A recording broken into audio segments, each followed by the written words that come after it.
I'm Christy McDonald. Thanks so much for joining me. We are wrapping up our coverage now of the 2017 Mackinac Policy Conference, and the best people to do the wrap-up with is Sandy Brua, the CEO of the Detroit Regional Chamber. Sandy, it's great to see you on a Friday morning. Thanks here for at having me Mackinac. back, Christy. And Stephen Polk, who was the chair of the conference this year. Stephen, it's great to see you as well. What a week, gentlemen. It has been Fabulous a great week. Yeah, and I'm going to start with you, Stephen. Kind of give me your impressions of how things have gone. Some of the conversations that you've had and have kind of come out of everything.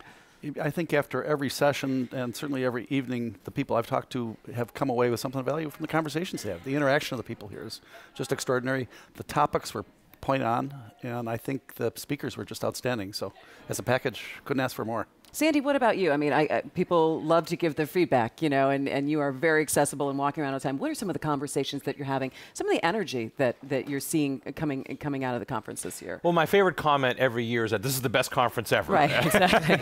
And fortunately, we got a lot of those. You know, and Stephen's exactly right. It is the combination of the right topics at the right time with the right speakers. And I think this year we pulled it off better than most. I mean, it worked out really, really well. We got a tremendous amount of positive feedback. I mean, we work on every aspect of the speakers. We look at, you know, geographic diversity, racial diversity, gender diversity, thought leadership diversity, because we don't want a conference just full of business people or right-wingers or left-wingers. We want, you know, and it's basically five-dimensional chess.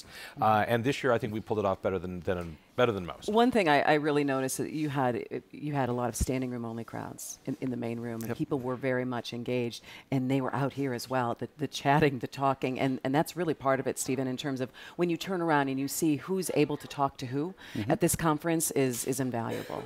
It's part of the beauty of being on the island here. I mean, people are forced to be together and have conversations they might not have anywhere else. All right, so ...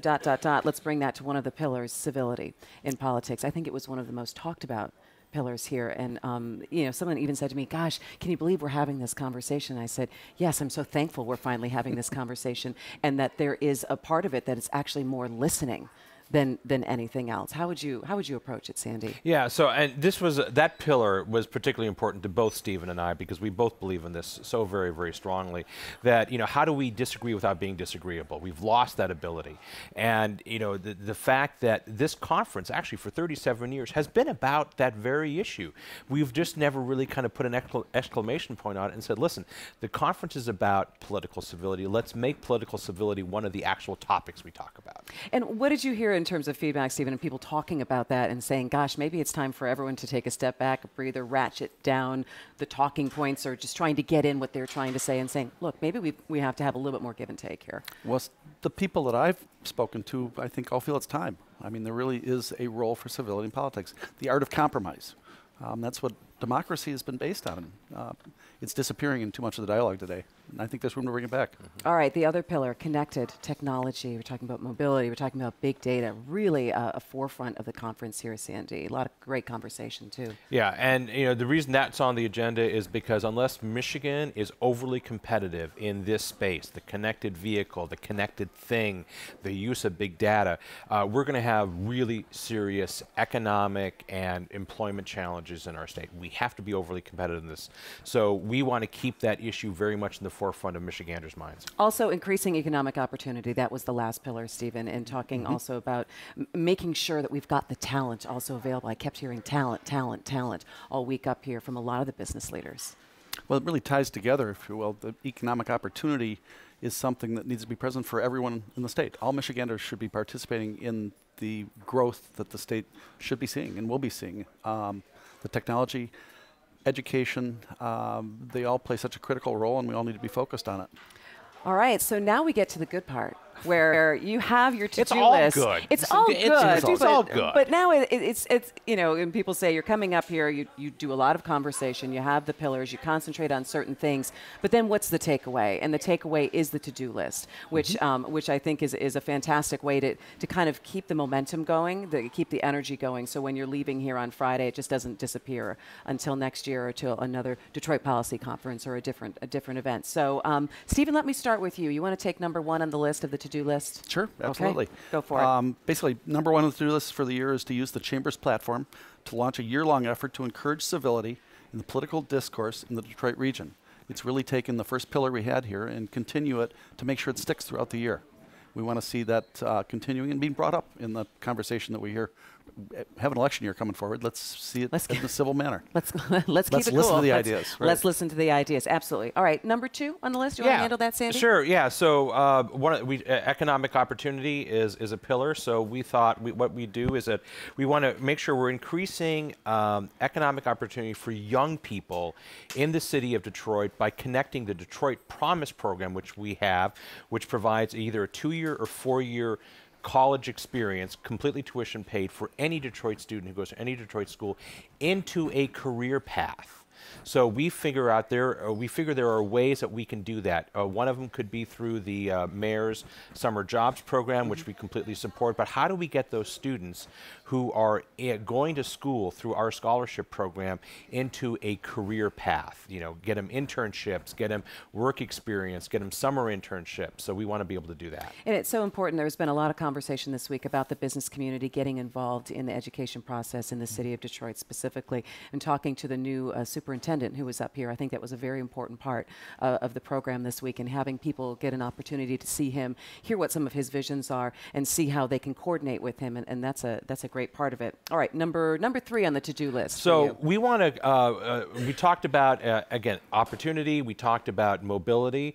One of the things that we need to do a better job of in our region is being a welcoming environment for the early stage or the entrepreneurs in the mobility industry. California actually, has a bit of an advantage there. So we want to create a platform somewhere in the Detroit region where it is a kind of a soft landing zone, a no-cost landing zone for entrepreneurs in the mobility space, and that we can do that through our Mish Auto program, and we think that will be hugely important to kind of spur the innovation that we're going to need in next generation mobility. In this next push. All right, and the last to-do item, Stephen. The last one's pretty straightforward. It's following our congressional delegation that's up to visit them today, and that's advocating for bipartisan federal support to fund the rebuilding of the Soo Locks.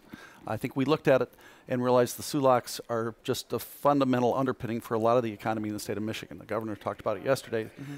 We need to get this done, and we think we have some influence that we need to bring to bear and continue to push for it.